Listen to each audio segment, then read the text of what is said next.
Olá pessoal, tudo bem? Segundo ano, aqui é a professora Michele Carvalho. Estou de volta com esta videoaula em que nós vamos exercitar. Eu vou fazer a correção da lista de exercícios como revisão aí para prova, né, de redação, tá bom? Então vamos lá? Pega seu material para a gente poder dar início então. Lembrando que a matéria da sua prova é resposta argumentativa, carta do leitor, né? Então, em cima desses dois conteúdos é que nós vamos trabalhar aqui, tá? No seu livro, na página 138, livro 3, ok? Nós temos aqui lá na parte em que está sintetizando a unidade, só para retomar o assunto e você relembrar, a resposta argumentativa, ó. Qual é a estrutura básica da resposta argumentativa e o que a caracteriza principalmente? Então, nós temos aí mais ou menos 2 ou eventualmente 3 partes, né? Introdução, desenvolvimento e conclusão, tá? O que caracteriza a resposta argumentativa, então, é a defesa de uma opinião, ok? Um ponto de vista. Não esqueça de apresentar, lógico, argumentos, né? Não é simplesmente dizer sim ou não. Você precisa estar argumentando. Se a gente for parar para pensar, a resposta argumentativa, numa dissertação, ela entra ali no seu desenvolvimento, né? Então, você tem que começar a treinar, a dar respostas argumentativas, com bases, com fundamentos, tá? Vamos lá. Só para avivar aí a lembrança desse gênero que a gente está estudando e trabalhando, né? Cite 2 características da linguagem da resposta argumentativa. A resposta argumentativa, ela não chega a ser um gênero textual. Isso já foi falado em aulas anteriores. Mas ela faz parte, né, da dissertação, tá? A linguagem deve ser de acordo com o uso da norma padrão e formal, ok? Terceira pessoa do singular. Você não vai escrever terceira pessoa do discurso, né? Singular ou plural. Você não vai escrever utilizando aí a primeira pessoa, tá? Os elementos da estrutura básica de uma carta do leitor. Falando agora de carta. A carta do leitor, imagine que você, né, lê uma revista, por exemplo, um jornal, é assinante, então você acompanha as matérias ali e de repente resolve escrever para essa empresa que você acompanha, né, as matérias, está sempre lendo, apoiando as ideias, e você pode escrever para elogiar, para criticar, para denunciar, para trazer uma sugestão, enfim, tá? Os elementos da estrutura básica de uma carta do leitor, ela segue também a estrutura de uma carta, né, vamos dizer assim, normal, pessoal. Vocativo, a introdução, o desenvolvimento, a conclusão, a despedida e a assinatura, tá? Como está aqui, ó. Só para você relembrar o assunto. Quando ele pede aqui no 4, cite 3 características da linguagem da carta do leitor. A carta do leitor, ela pode ser uma carta mais pessoal, escrita em primeira pessoa, ou impessoal, escrita em terceira pessoa. Sempre obedecendo, né, gente? Linguagem formal, a norma culta da língua, tá? Não deve conter expressões de baixo escalão, palavrões, né? Frases preconceituosas, muito cuidado. Lembre-se que você está já preparando aí, treinando também para a sua dissertação, né? Seja objetivo na carta, né? Se você tem um tema ali a concordar ou a discordar, ou a sugerir, ou a criticar, ou enfim, analisar, seja objetivo e utilize a forma então culta, tá? Então, na nossa lista de exercícios, nós temos aqui um exemplo, ó. Vou fazer a leitura dele. Você me acompanha aí, tá? Essa é a lista de exercícios para a gente poder estar aí revisando para a prova. Olha só, a Folha de São Paulo. Em relação à matéria publicada no caderno Mercado em 18 de maio, em que o senhor informa sobre a proibição do uso de sacolas plásticas como embalagem a partir de 1º de janeiro próximo, penso que São Paulo demorou muito a tomar a decisão de transformar em lei a proibição. Todas as vezes que vou ao supermercado, fico indignada com a quantidade de sacolas que são utilizadas pelos consumidores que não parecem preocupados com as consequências que o uso destas embalagens causa ao meio ambiente. Só quero lembrar às autoridades que não basta sancionar a lei. É preciso ter uma fiscalização rigorosa e que as multas previstas sejam realmente aplicadas para aqueles que a desrespeitarem. Espero que não se torne mais uma estratégia de marketing pré-eleitoreira, como foi com a lei que proíbe os cidadãos dirigirem alcoolizados. No começo fazem blitz, causam um barulho, mas depois de algum tempo tudo volta ao que era antes. Não há fiscalização para coibir as infrações. Atenciosamente, Josilda Cardoso, professora de Ensino Fundamental, São Paulo. Tá? Então, gente, ao olhar esse exemplo, essa estrutura, esse texto, como você caracterizaria, né? Que tipo de texto é esse?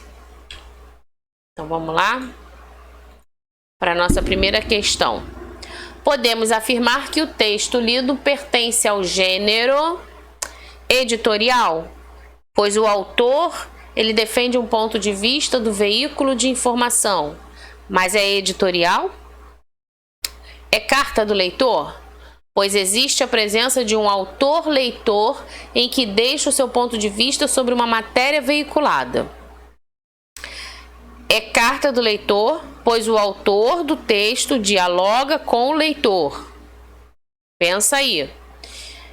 É um artigo de opinião, pois o autor apresenta fortes argumentos para defender o seu ponto de vista sobre a proibição de sacolas plásticas. Então vamos lá. Esse texto que eu acabei de ler é uma carta, né, pessoal? É a carta do leitor, tá? Se você percebeu ali, existe a presença de um autor, alguém que escreve a carta, mas que também é um leitor. E por isso ele escreveu a carta. Essa carta só surgiu porque ele leu a matéria veiculada ali na Folha de São Paulo. Então a reação dele foi escrever para o jornal, tá bom? Então tem que prestar atenção aí nas características do texto, ok, gente? Questão 2. O trecho do texto que apresenta a ideia principal, olha só, presta atenção. O trecho do texto que apresenta a ideia principal, qual é? Letra A é quando ela diz: fico indignada com a quantidade de sacolas que são utilizadas pelos consumidores. Letra B, só quero lembrar às autoridades que não basta sancionar a lei. Letra C, a proibição do uso de sacolas plásticas como embalagem a partir de 1º de janeiro. Ou letra D, mas depois de algum tempo tudo volta ao que era antes. Então, qual é o trecho aí que apresenta a ideia principal do texto? A proibição, né, do uso de sacolas plásticas como embalagem a partir de 1º de janeiro. Então, esse foi o tema, o assunto, a ideia principal da matéria ali, que foi apresentada na Folha de São Paulo, e por isso gerou essa carta, né? Por conta aí do uso de sacolas plásticas e agora da sua proibição, tá? Muito bem. Em relação ao 3º e 4º parágrafo, a autora ela demonstra, olha só, um pouco de descrença em relação à aplicação da lei, confiança, pois ela acredita que agora será diferente, alegria, pois percebe que as pessoas realmente obedecerão às leis, tristeza, pois tem certeza de que ninguém cumprirá a nova lei. E aí, gente, em relação lá ao 3º e 4º parágrafo, o que a autora está demonstrando aí? Vamos ver. Ó, 3º e 4º, né? Todas as vezes que vou ao supermercado, ela fica indignada com a quantidade de sacolas que são utilizadas, tá vendo? Os consumidores não parecem preocupados com as consequências, né?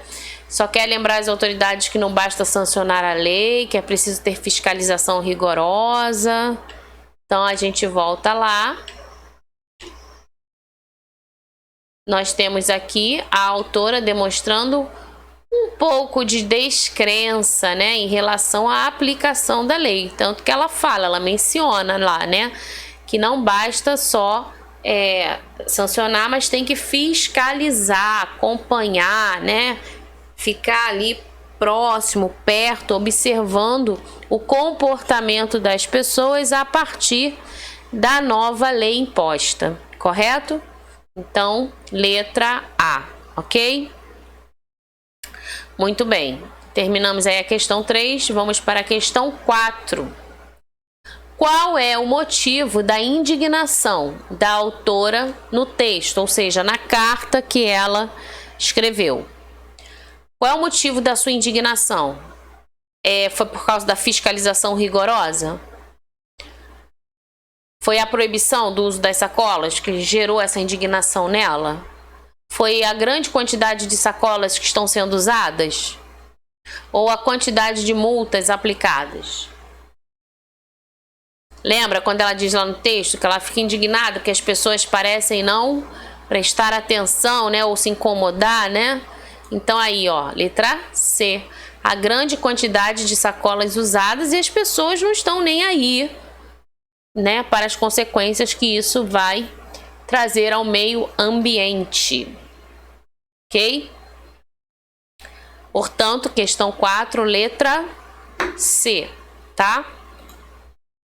Na questão 5, ó, um argumento utilizado pela autora para defender a ideia principal do texto está em qual alternativa? Vamos ler então a letra A.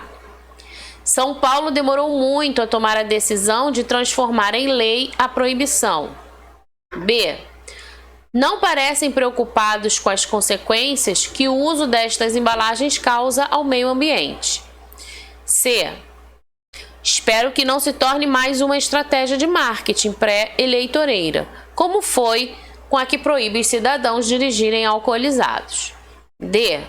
Fico indignada com a quantidade de sacolas que são utilizadas pelos consumidores. Então, gente, observa que assim, tudo isso aqui faz parte da carta dessa leitora, tá?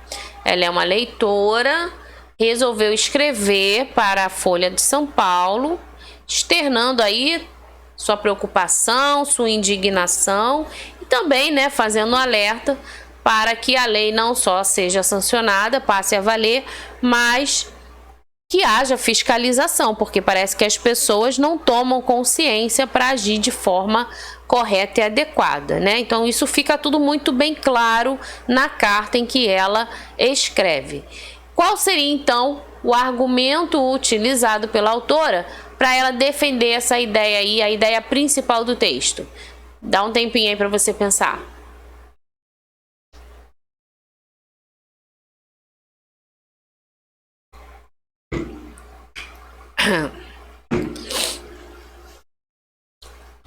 Vamos lá? Qual seria o argumento?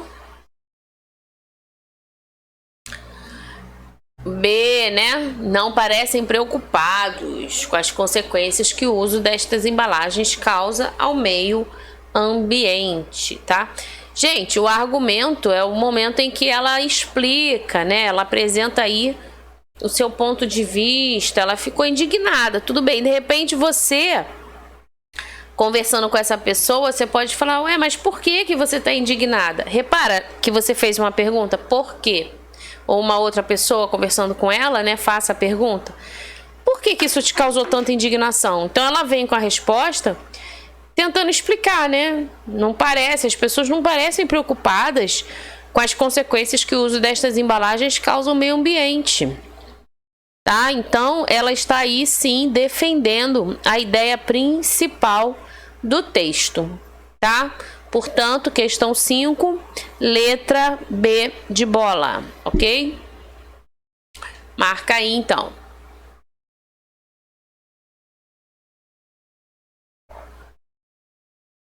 Na questão 6, a linguagem predominante do texto, qual é? A gente falou, né, da linguagem, ela é coloquial e subjetiva, ela é científica e subjetiva, ela é culta e objetiva, ou ela é técnica e objetiva. A linguagem que predomina ou que deve, né, predominar aí numa carta, por exemplo, na carta do leitor. Linguagem formal, linguagem culta e objetiva, né? Por quê, gente? Se você está respondendo a uma matéria que foi veiculada, então existe um tema central. Então você tem que escrever de acordo com esse tema. Você não pode ficar fugindo do assunto, né? Então tem que ser objetivo, ok? Beleza. Questão 7, vamos lá. Localize no texto, aí você tem que voltar aí no seu texto, uma solução sugerida pela autora para resolver o problema apresentado por ela. Então você vê que ela não só apresenta na carta o problema, né? Ela não só apresenta a indignação, mas ela também apresenta o quê? Ela sugere, né? Ela dá uma ideia aí para resolver tal problema. Então vamos lá? O que será que você escreveu aí? Então ela diz, ó, é preciso ter uma fiscalização rigorosa e que as multas previstas sejam realmente aplicadas para aqueles que a desrespeitarem, ok? Então está aí a resposta da questão 7, tá? A solução sugerida pela autora. Corrige aí, vou te dar um tempinho.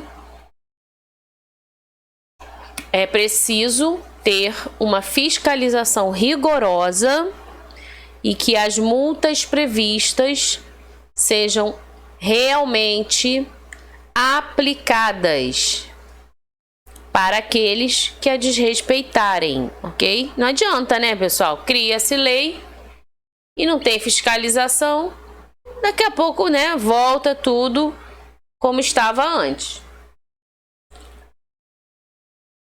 Que a verdade é que as pessoas se acomodam, né? E acabam deixando a lei, a ordem de lado se não houver fiscalização, tá? Muito bem. Questão 8. Nós temos aqui, ó, opção 1, opção 2, né? São trechos e nós temos duas palavrinhas sublinhadas, tá? Essa parte aqui é a parte de coesão. Então, olha só, número 1. Espero que não se torne mais uma estratégia de marketing pré-eleitoreira, como foi com a lei que proíbe os cidadãos dirigirem alcoolizados. E na segunda, mas depois de algum tempo tudo volta ao que era antes.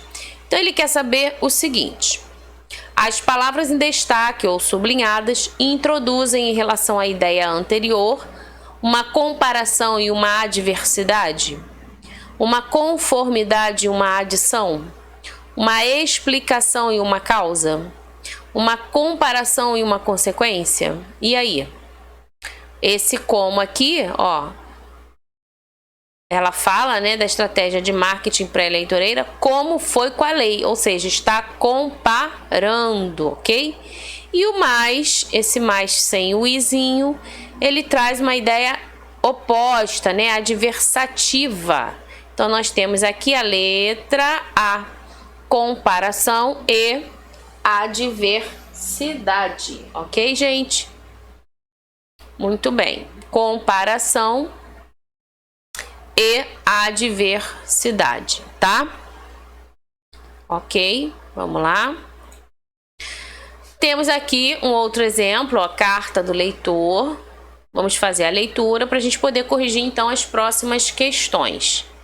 Carta do leitor diz o seguinte: até quando os acessos aos pontos de embarque e desembarque dos ônibus no terminal rodoviário João Goulart, em Niterói, continuarão a serem ocupados por ambulantes? Ó, é uma pergunta, né?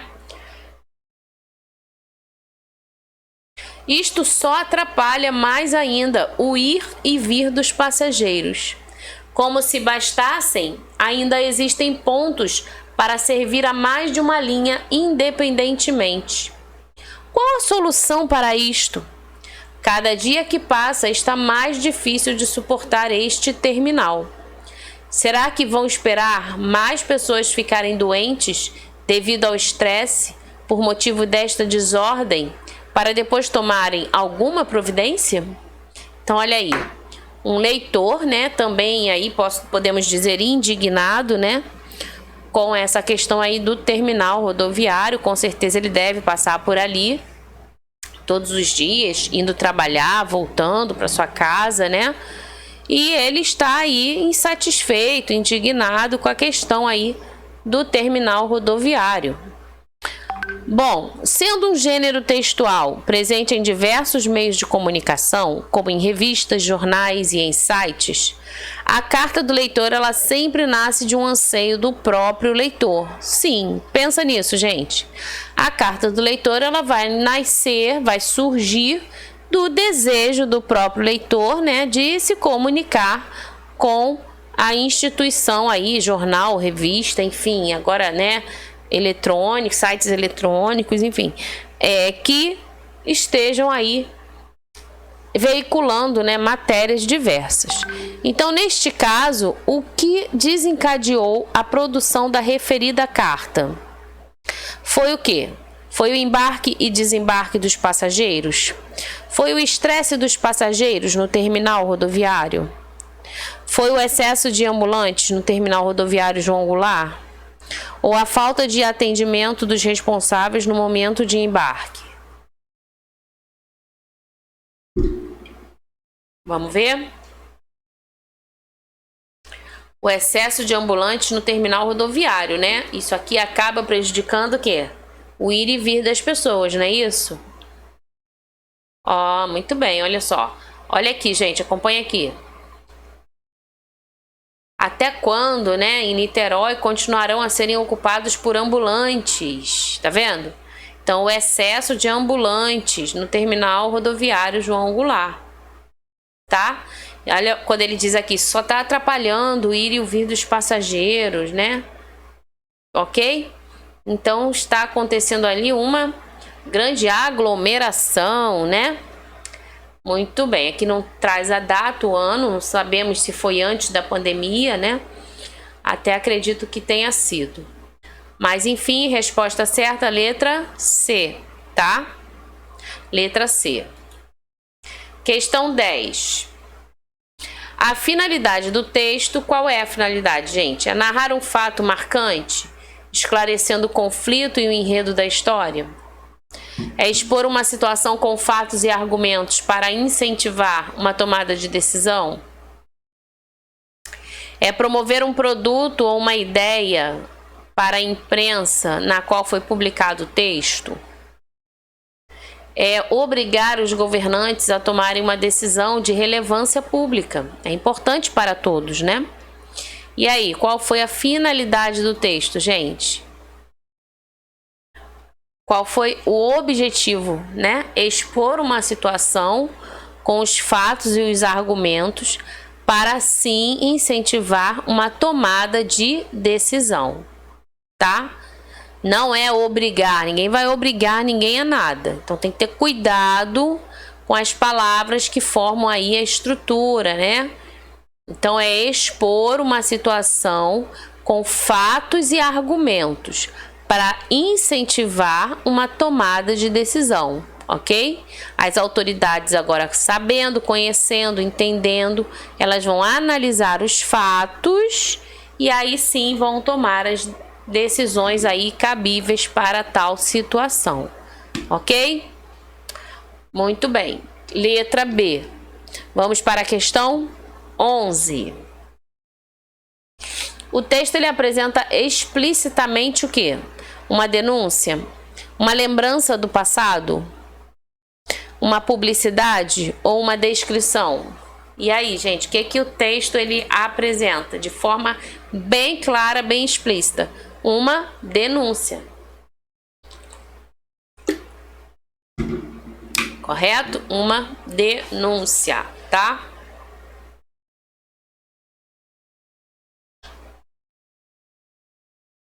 Muito bem. Outro texto, lar do desperdício. De acordo com as Nações Unidas, crianças nascidas no mundo desenvolvido consomem de 30 a 50 vezes mais água que as dos países pobres. Mas as camadas mais ricas da população brasileira têm índices de desperdício semelhantes, associados a hábitos como longos banhos ou lavagem de quintais, calçadas e carros com mangueiras. O banheiro é onde há mais desperdício. A simples descarga de um vaso sanitário pode gastar até 30 litros de água, dependendo da tecnologia adotada. Uma das mais econômicas consiste numa caixa d'água com capacidade para apenas 6 litros, acoplada ao vaso sanitário. Sua vantagem é tanta que a Prefeitura da Cidade do México lançou um programa de conservação hídrica que substitui 350 mil vasos por modelos mais econômicos. As substituições reduziram de tal forma o consumo que seria possível abastecer 250 mil pessoas a mais. No entanto, muitas casas no Brasil têm descargas embutidas na parede, que costumam ter um altíssimo nível de consumo. O ideal é substituí-las por outros modelos. O banho é outro problema. Quem opta, por uma ducha gasta até 3 vezes mais do que quem usa um chuveiro convencional.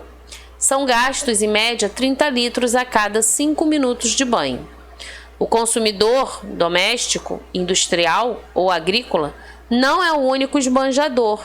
De acordo com a Agência Nacional de Águas, cerca de 40% da água captada e tratada para distribuição se perde no caminho até as torneiras, devido à falta de manutenção das redes, à falta de gestão adequada do recurso e ao roubo. Esse desperdício não é uma exclusividade nacional. Perdas acima de 30% são registradas em inúmeros países. Há estimativas de que as perdas registradas na Cidade do México poderiam abastecer a cidade de Roma tranquilamente. Olha isso. Então, temos aí essa matéria. Vamos para a questão referente a ela. O título, Lar do Desperdício, se justifica pelo fato de que o Brasil ser um país de maior desperdício de água, as habitações domésticas não terem aparelhagens modernas, os lares mostrarem situações variadas de desperdício, as perdas de água ocorrerem em todo o planeta. Em todo o planeta, nosso lar.